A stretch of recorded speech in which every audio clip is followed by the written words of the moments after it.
Sa bayan ng San Sebastian, ang bawat dapit hapon ay hindi hudyat ng pahinga, kundi simula ng isang tahimik na panalangin para sa kaligtasan.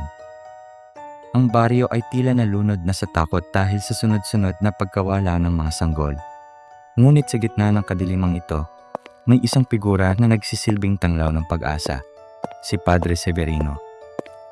Siya ang paring laging handang magbasbas, laging may dalang salita ng Diyos, at laging nakangiti sa kabila ng lagim.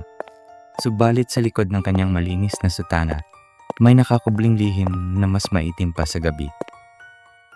Si Kong, ang matapat na sakristan, ang unang nakapansin sa mga kakaibang pangyayari. Hindi siya mapaniwalain sa sabi-sabi, ngunit mahirap ipaliwanag ang amoy ng malansang dugo na humahalo sa samyo ng insenso tuwing madaling araw.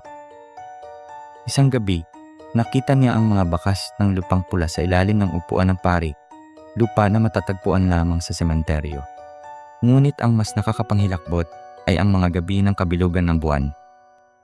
Sa halip na mamuna sa rosaryo, nagkukulong si Padre Severino sa banyo ng kumbento, at mula sa loob ay maririnig ang mahihina, ngunit nakakangilong tunog ng butong nababali at laman na tila hinihiwalay sa balat. Dahil sa takot, naalala ni Kong ang isang lumang kaban na iniwan sa kanyang-kanyang tiyuhin na isang kilalang mangangaso ng masasamang elemento.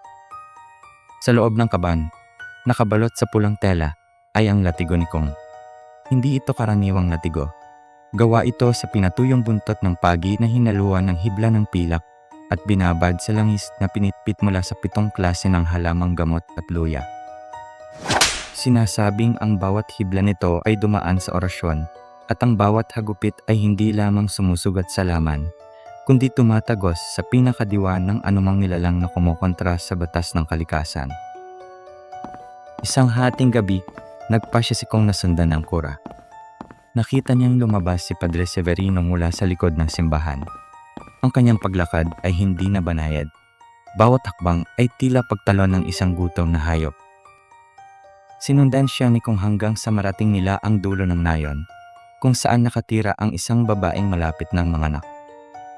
Doon, sa ilalim ng liwanag ng buwan,